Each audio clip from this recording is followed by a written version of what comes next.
So where we are is I've kind of seen my in-laws differently than I used to, and I'm just so resentful, and I've just decided that I want to start using my time how I want it to be used, and I'm sick of people telling me what to do with my time. For the couple commenters be like, let the man be with his family. He wants to enjoy his family.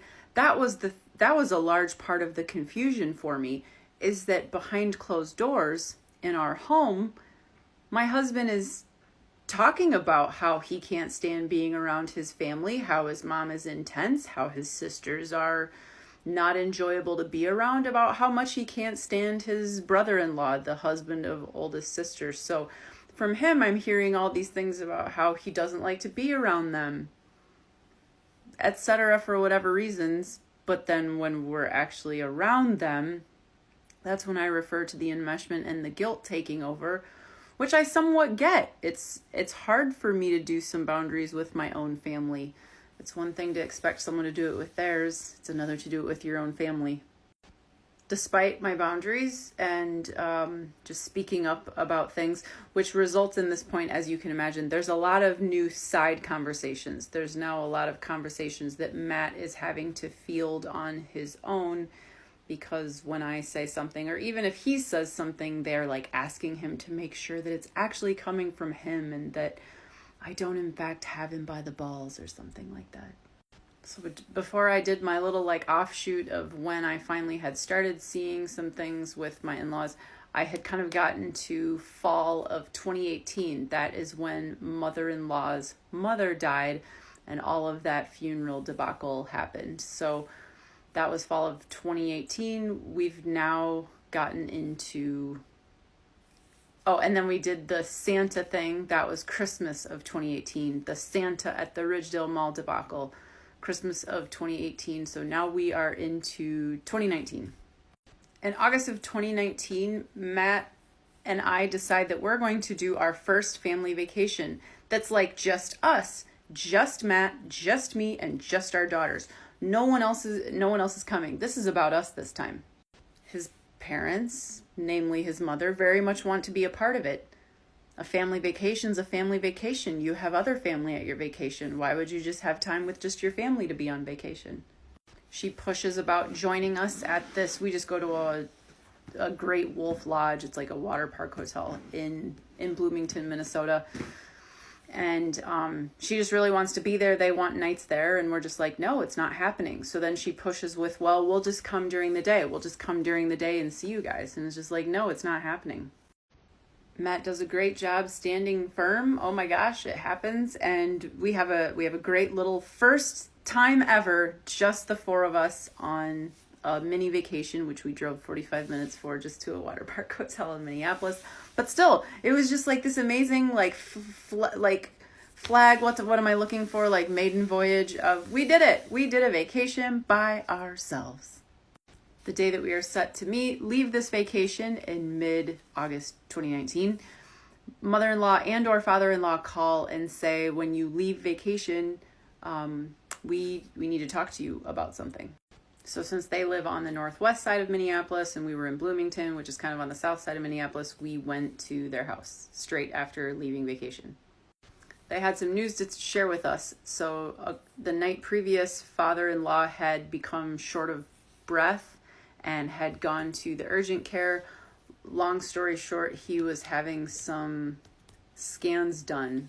I can't remember like how it happened here, but they thought that the cancer, so he had already had cancer twice before, prostate cancer and non-Hodgkin's lymphoma. Both were in remission, but I can't remember how, but doctors thought that his cancer maybe had returned. Long story short, it had metastasized throughout his abdomen, his lungs, I believe, and his brain. My husband and I talked about how we both had just a bad feeling about this time around with the cancer. Even with the 2 bouts of cancer that my father-in-law had had before, he'd never really changed his habits, was not someone that exercised, did not eat healthy, didn't really take care of himself. So I can't remember who said it first, my husband or I, but it was just like, Something doesn't feel good with this one. This time around doesn't feel good. You know what I mean? Not that it's ever like good to have cancer. Just gut feeling was like, yeah, kind of had some foreboding with this one. Beyond what you normally do. He died 20 days later. The last coherent thing, Matt has told me this several times, most recently a couple nights ago. Matt's last memory of a conversation with his father is when his mom said something like, I can't remember, do you have anything to say to Matt or something like that? And he tells me that his dad looked him right into the eyes, no joking at all, and said, I hope you fall flat on your face. And he said he remembers his mom being like, oh, he doesn't mean that. And Matt said his dad didn't break a smile. Hello, lovely humans. Happy Tuesday. For those in the comments who tried to help reframe the thing that Matt's dad said to him, the whole I hope you fall flat on your face on his deathbed, I appreciate that. I appreciate, the trying to frame it differently because of the metastasis to the brain. However, and I'm not saying that's not correct. However, that would mean that Matt's dad had metastasized brain cancer like Matt's entire life. Because funny, not funny, because Matt's dad had been, Matt says, a dick to him his whole life, like when he was a child, always in competition with him, always was seeing the dark side of things, the bad side. He said he felt like he was constantly in competition with his dad rather than having him as a father figure.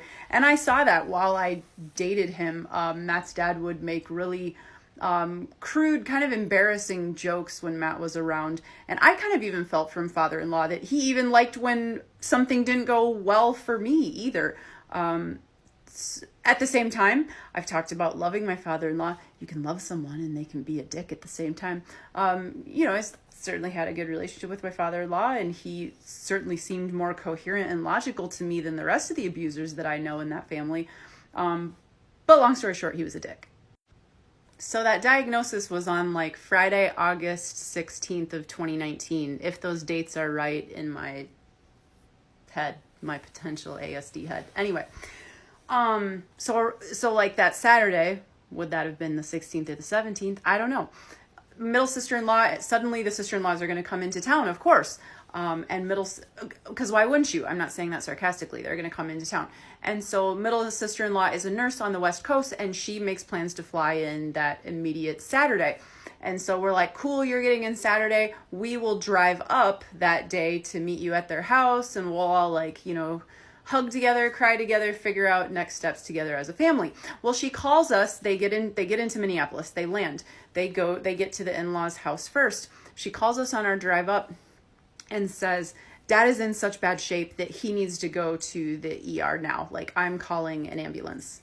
And I was like, oh my God, is he like bleeding to death? Is he short of breath? Like, what's going on? Holy crap. Like, what? Whoa. And she's like, I'll just talk to you when you get here. So we get there, and yeah, he has cancer, and it's metastatic cancer, but he's not like in the death throes at that moment. There's no reason that man needed an ambulance to the hospital. Even if she felt like he needed to go to the hospital right away, we could have driven him there. He was not in any like life-saving, nothing was going on. So thinking about it later, Matt and I are like, did she just need to exert her power of, you haven't been taking good enough care of him? That could be an incorrect assessment, what I just finished part 1 with, but good thing it's my TikTok, because today I'm not going to apologize for my opinion and my view on things, because I apologized a whole lot last week for stuff. But yeah, long story short, when Matt and I were talking about that last night, because I told him this was going to be my next stuff today, I was just like, that's just so, it still seems so weird to me that a nurse of all people, felt the need to call an ambulance for someone who didn't need an ambulance. Like, he came home later. Yeah, he didn't need an ambulance. I'm not saying he didn't need to go to the hospital, but he didn't need an ambulance. Maybe it's like is it maybe PTSD of my brother's death? Am I ambulance stingy? I don't know. I'm not joking. Maybe I'm suddenly wondering like aloud, Maybe I'm a jerk in that regard. I thought unless you're like dying, unless you might lose your life in the next 20 minutes. I don't know. Ambulance stingy. Maybe it's a new phrase. So the sisters came into town. They brought their kids. And so obviously the kids can't be at the hospital. Well, they don't really want them there while they're making decisions. So I help take care of the kids. I go up to the parent-in-law's house. I'm kind of making some food, keeping food around so that Matt and his sisters and his parents can be making decisions and doing the stuff at the hospital. Matt says that his sisters mostly, and I'm sorry for the people who are like, we'd love to have your husband's like perspective. He's not going to come on TikTok, so you'll have to take my word for it today. But he said that there was a point where mostly middle sister-in-law driven was this experimental therapy that they could do, that they could like pump methotrexate into my father-in-law's brain to possibly slow down the metastasis. Sorry, I can't pronounce that word. And my husband says he was against it, that he was of the mindset of, Dad's gonna die, so let's just enjoy as much as we can these last weeks and months with him. Like, what are we really technically trying to prolong when he is this sick? Let's try to have quality of life instead of quantity. And he claims that middle sister-in-law was like, no, I want to be part of this trendy experimental chemo regimen and trying to keep Dad alive for I don't know how much longer. I don't know how long that we thought we were going to be able to keep him alive at this point. He said, to no surprise of anyone, they didn't listen at all to him. He's just little Maddie. He's the little brother. So they decided to proceed with this treatment. And then father-in-law had a massive stroke and went into a vegetative state. Last part today, then we get into the funeral buildup, which was, I've alluded to it in past stuff, but never really talked about it. But anyway, a couple other things here is that when the sister-in-laws were in town, I guess at one point, I don't know when, oldest sister-in-law and Matt had been in the hospital together. And she was telling Matt that she was about to fly back home. And he was starting up the school year. So this is late August. So here in Minnesota, he would have been in like teacher workshops. And so he was saying too that, okay, you guys are going home. I need to go back and teach. And oldest sister-in-law had said, well, no, you need to be supporting Mom right now. And he said the words were, what more can you be doing right now to support Mom? And he said that she, like, the detail was she leaned over, put her hand on his knee and really stared him down with, what more can you be doing right now to support Mom? And it's like, no, bitch, what more can you be doing? He didn't say this. What more can you be doing to support your mom right now? You're the one who doesn't have a job. Like, be here with her. We're the ones who are with her all the time. We do all of the events. We're always here. For the 16 years that I've been with my husband, it's always been us that lived next to them. None of you do. I realize that's my mistake, that I didn't realize the trap I was falling into, that I never should have lived around them anyway. That aside, what do you mean, what more can you and what more can Matt and Bethy do for Mom and Dad right now? Like, Matt and Bethany are the only full-time workers of either of these couples. What more can we do? Rant over.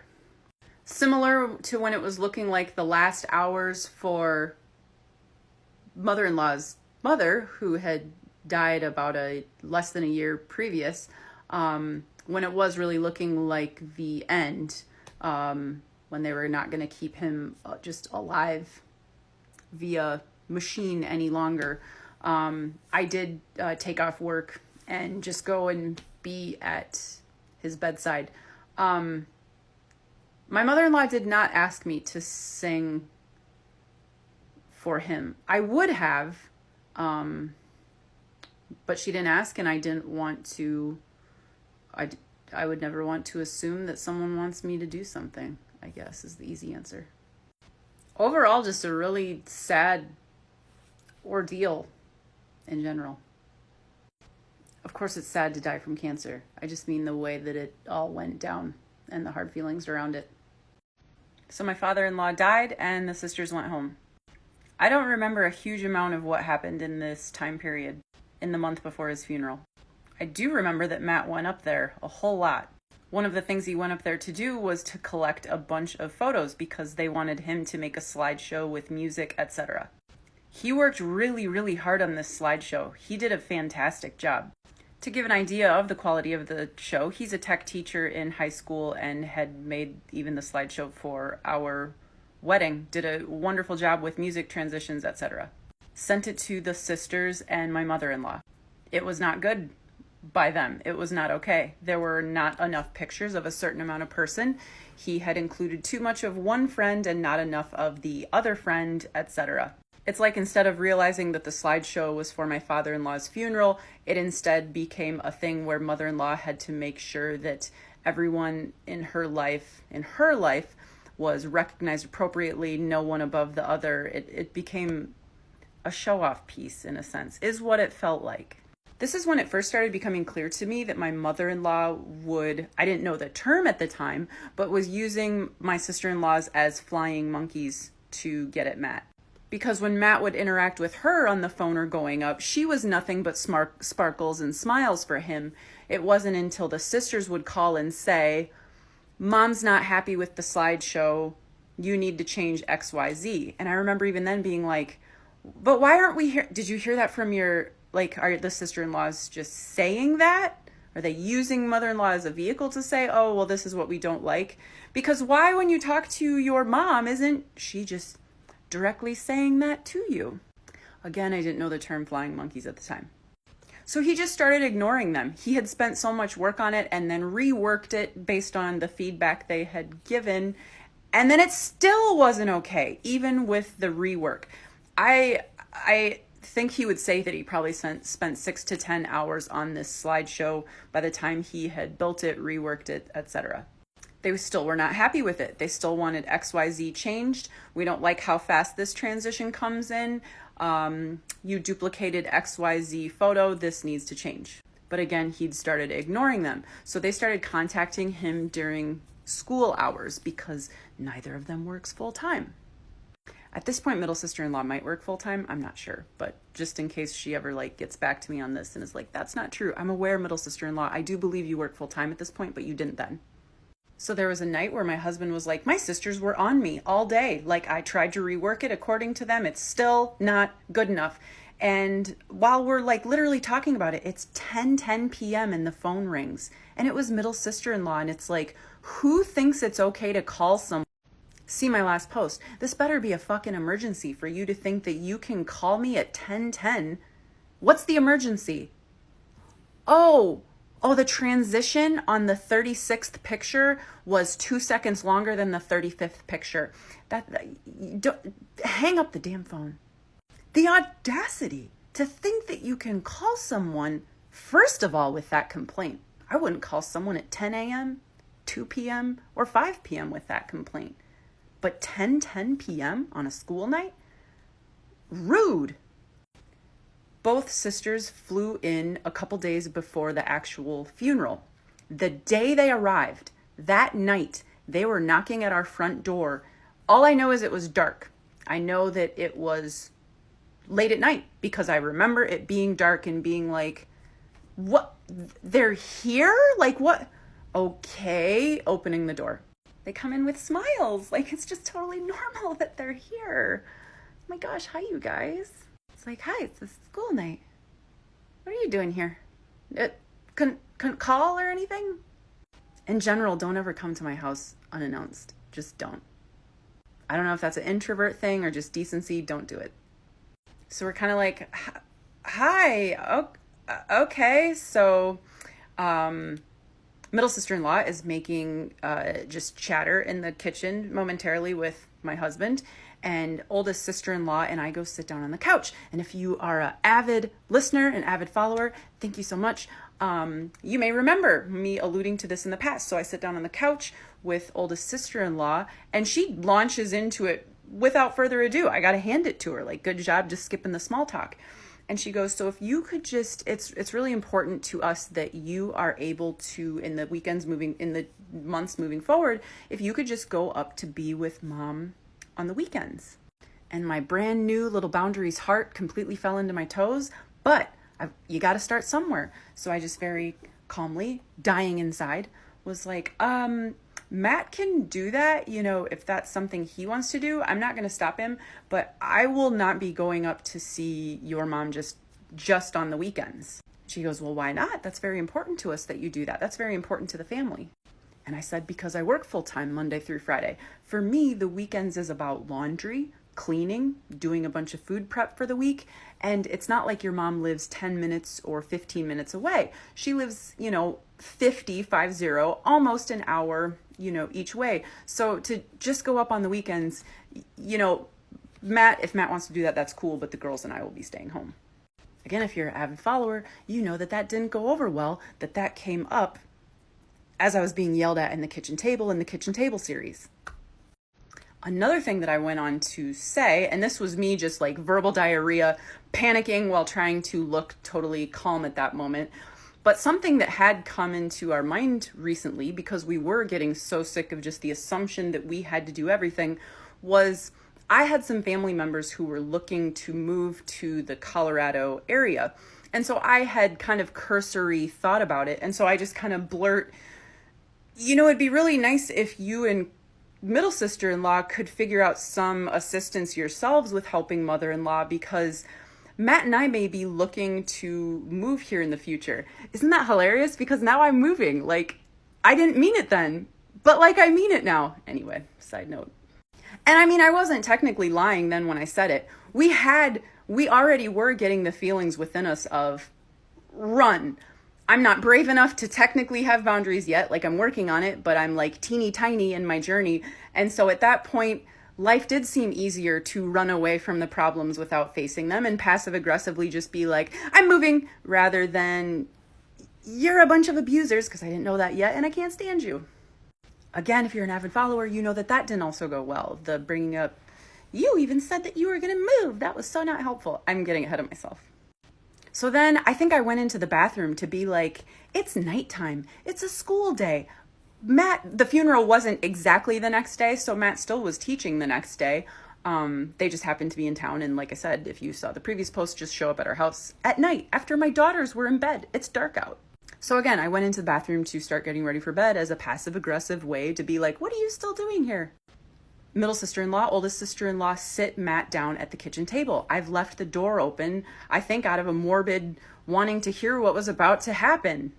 At our own kitchen table in our own house, at a house that they had unexpectedly arrived at, middle sister-in-law starts launching into Matt at our own kitchen table at our own house.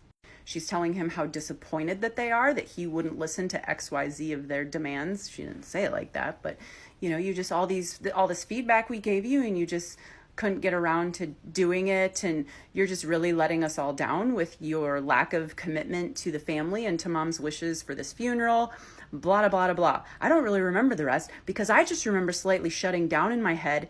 I still remember standing in the bathroom and being like, is this happening? Is this actually happening in my house? You came to my house and you are confronting my husband at my kitchen table? He wasn't speaking up for himself because, as you know, again, if you're an avid follower, it took him years longer to be able to stand up to them and still kind of can't. She then went on with the gem, mom and oldest sister feel this way too. I'm just the one that has the courage to tell you, which you then know I called her out on in the future. So the funeral happens. It was a 3-hour affair. There was, she stood up there. The sisters stood up there. It was very, very long. Lots and lots of talking.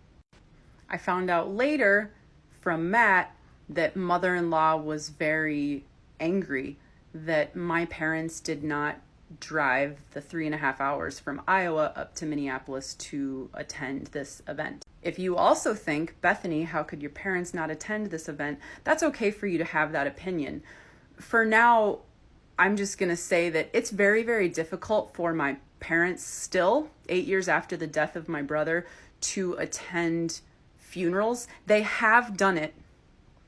But in addition to it just being very difficult for them to attend funerals in general, This one, again, would have been a 7-hour round trip for them to attend. So I had told them not to attend it. They had me ask Matt if Matt would be offended or upset himself if they weren't there. And he had either himself assured them or asked me to assure them that he did not have any hard feelings about them not being there. I'm not Matt. I can't subconsciously say if he was kind of upset himself, but he only within the last couple months told me that something that his mom is very upset at my family with, because as you know, again, if you're an avid follower, she went on to insult them repeatedly in the months after that. And that's how it came up that my husband was like, well, she's always been very, very upset that your parents didn't come to father-in-law's funeral. Again, you can have your opinion for whether they should or shouldn't have been there. I don't care.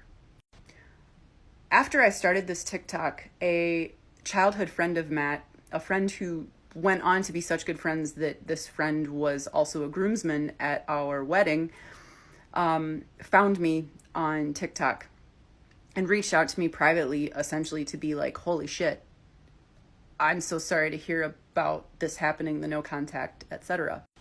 And some blurbs of that conversation, I had said, yeah, I bet it totally has shocked you. I bet you can't even imagine, since you were a childhood friend and you've known Matt and his family your whole life, I bet this comes as a huge shock to you.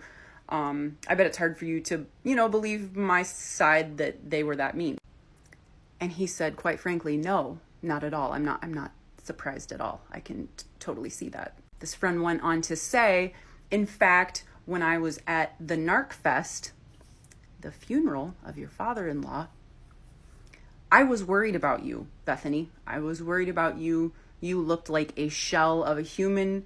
You looked extremely thin, pale, and very shell-shocked. Happy Friday. When I wake up to snow on the ground like I did today, all I can think about is I'm moving, even though it's a nightmare that I don't wish on anyone. So I just talked about my father-in-law's funeral, which was in October of 2019. Only one other random nitpicky thing is I remember that after the funeral was over, we all went back to mother-in-law's house to have like a supper luncheon or something, like invited guests as well. Midway through it, mother-in-law had us go across the street to like a little park that wasn't a park. It was like a garden seated area, and we had people take photos of us posing on like a bench underneath a pergola. And in this picture, I'm barely smiling. I'm doing like a pressed lip smile. And it wasn't because I wanted to be a jerk, but it just felt weird to me that we were taking a family photo, all of us smiling from ear to ear, the same day that we've just finished a 3-hour funeral for my father-in-law. And I'm not telling people how they should grieve, except I guess that's essentially what I'm doing here. But that felt weird. We just buried, in essence, father-in-law, and we're smiling in a huge family photo without him. Again, I may get some deserved flack for this, but it just felt weird. What are we doing? And again, I'm sure that that's likely my PTSD of my own brother dying. I realize there's a very big difference, and I plan to speak more on this someday when I kind of circle back at some point, but there's a difference between a 28-year-old dying and a 72-year-old dying. I get that. And so that's maybe why the picture was able to happen. I'm not saying this is okay or healthy, but it's been over 8 years since my brother's death. We still haven't taken a full family picture because it doesn't feel right. I think we should. Again, I didn't say that that's healthy. I didn't say that that's a healthy way of grieving, that I'm doing it that way. I keep thinking we probably should. It'd be really sad if, heaven forbid, someone else die and we're like, oh, we have no family photos. But anyway, it just felt strange. It felt strange to be, say cheese, everyone, as like a bunch of guests that came to the after party of the funeral are like telling us to smile. Again, I'm sure I'm biased because very different funeral experiences between a 72-year-old father-in-law and my 28-year-old brother. Couple more quick comments on the funeral. Yes, for some people who asked, my parents did send an arrangement to the funeral. When I told him yesterday what I had posted about, he told me that my parents had directly talked to him about not them thinking they didn't want to come up to it for various reasons, never one specific reason, and him personally telling them that it was fine. They did not need. I can't really remember much of what happened the rest of October and November. Oh yeah, I do. We spent Thanksgiving with mother-in-law at the home of her remaining brother that she speaks to, and brother's wife, and then some of brother's family members, my husband's cousins. After that, because the holidays are very, very hard for someone who's lost someone, we invited her down to our house for several days to actually stay overnight for several days and be with us. We're the type of people who, the minute that Thanksgiving is over, you go to the tree farm the next day to cut down / buy your tree. So we took her with us. There were a few times up to this point that my mother-in-law had kind of stepped into my parenting that I hadn't appreciated. Not saying that this is a narc trait. This is just my TikTok, and I'm talking about times where things really started not going well with my mother-in-law and my relationship. So she'd done things like this before, but it really ramped up, I guess, started to feel like it was ramping up around this time. And something I remember from this tree cutting event is that I can't even remember the thing that my then 5-year-old was having a meltdown about, but she started having a meltdown about something.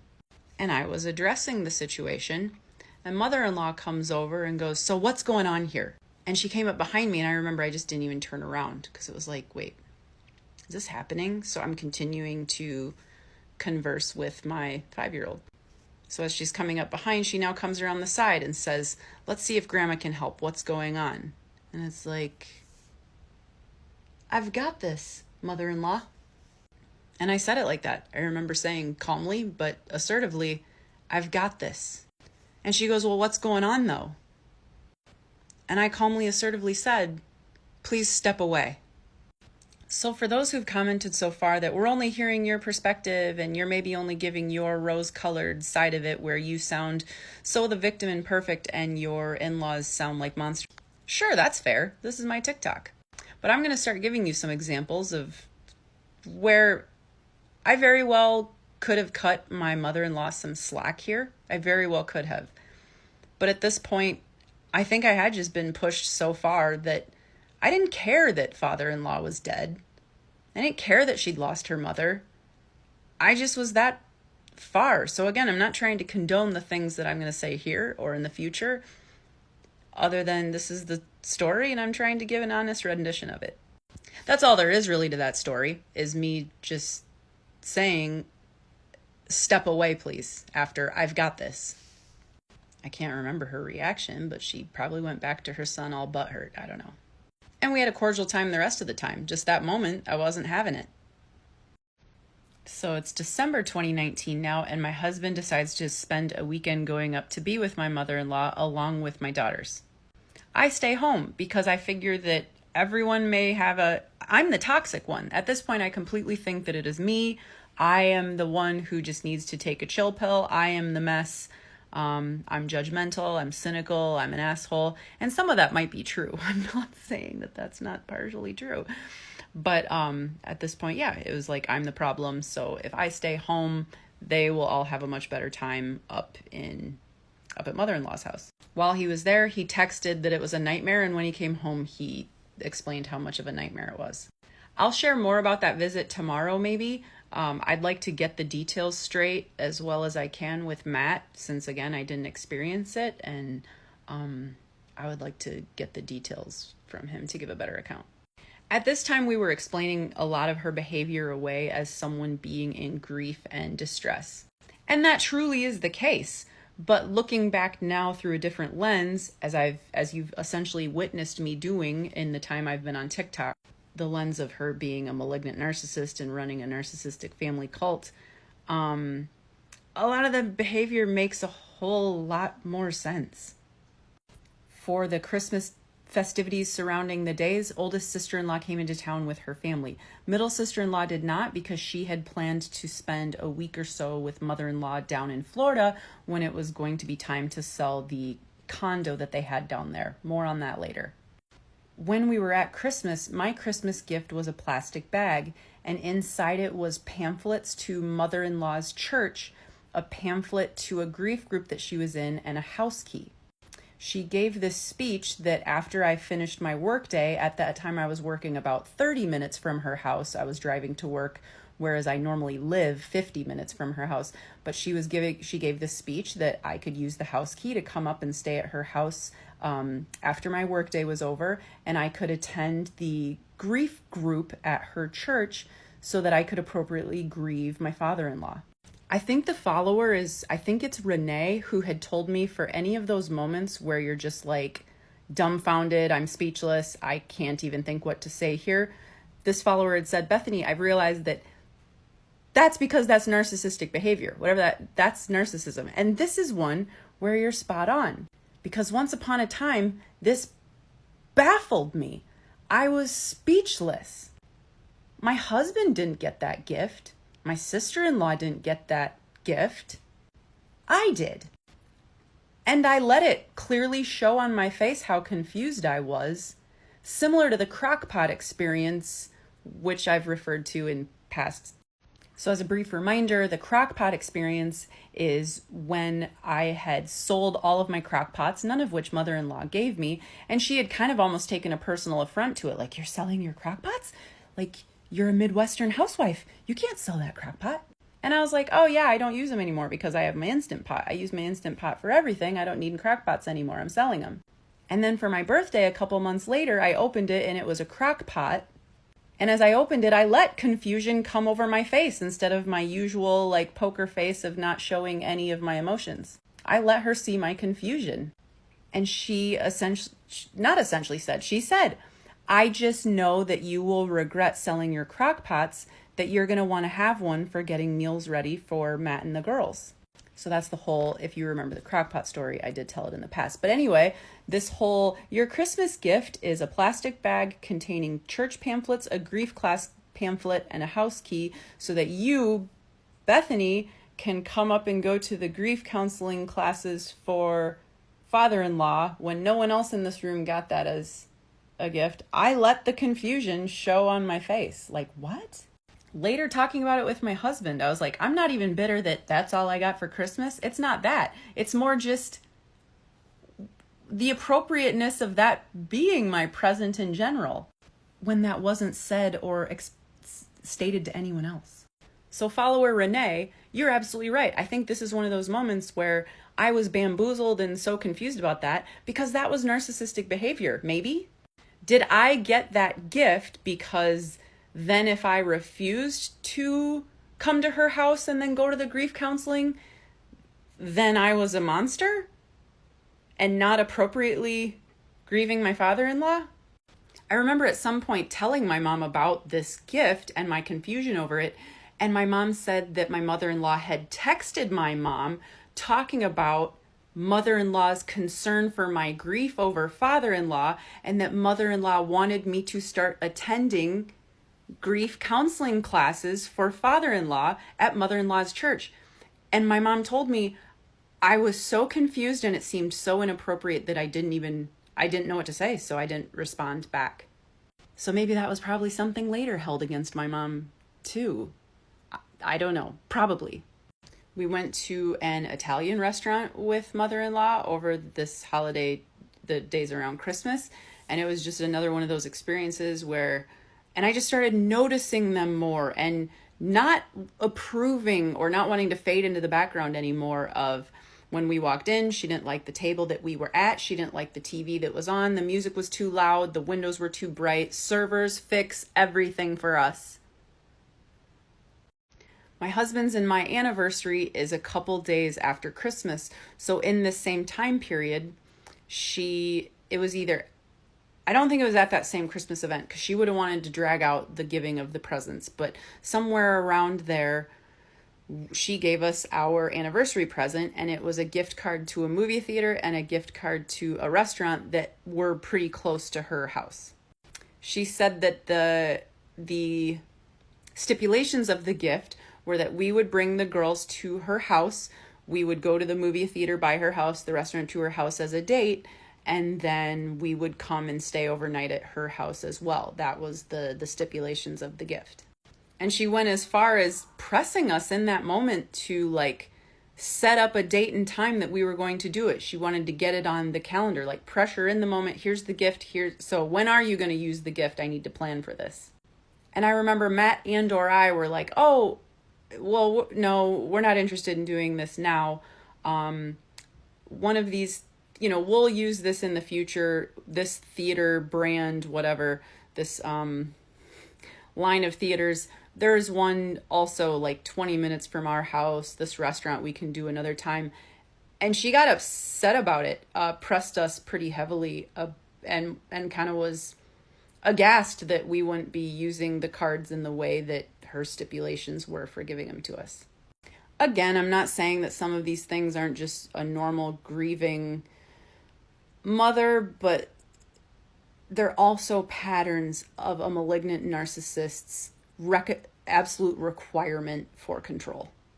So back to the sale of the Florida condo, I gently cautioned their family that something that me and my family had learned in our grief counseling was that you don't make any major decisions, if possible, you don't make any major decisions in at least 6 months from a sudden death. And what I mean by that is if mother-in-law was bleeding money and badly needed the money, then yes, we need to go sell the condo, but that wasn't the case. So Matt and I both were like, we can pump the brakes on this sudden, like, now we need to go to Florida and we need to sell the condo and everyone needs to come down. And so we pumped the brakes, me with the probably, should wait at least 6 months, and Matt with, I'm a school teacher. I can't just randomly take time off to come sell a condo. Wait until the summer. Then I can come help a whole bunch. So sister-in-laws made plans to, for a week at a time, each fly down and help mother-in-law pack up, get ready to sell. Which is great. Kudos to them. Awesome. Thank you for helping. But mostly also because Matt and I just refused for the reasons that we stated. Plus, sister-in-law doesn't work. She is well suited to be helping in this scenario. And she's like mother-in-law 2.0. She's a clone of mother-in-law.